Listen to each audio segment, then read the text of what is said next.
বিসমিল্লাহির রহমানির রহিম। আসসালামু আলাইকুম। আমি ভাবি বসাইছি পেঁয়াজ রসুন কাঁচামরিচ, তারপরে হলো রসুন, একটু আদা বাটা, কাঁচামরিচ দিছি, একটু কালো জিরা দিছি, এখন সামান্য হলুদ দিয়ে দিলাম। ভিডিওটা দেখাইতে পারলাম না, সরি, কারণ আমি ভুলেই গেছিলাম প্রথমে।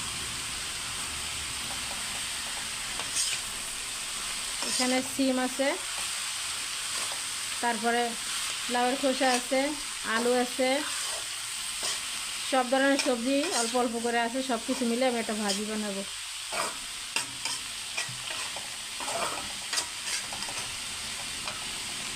এখন ঢাকনা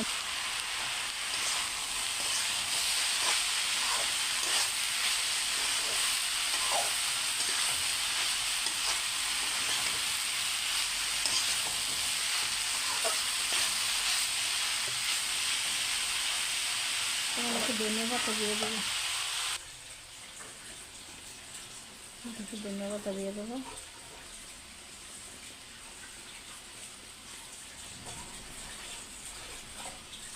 ছেড়ে দেবো।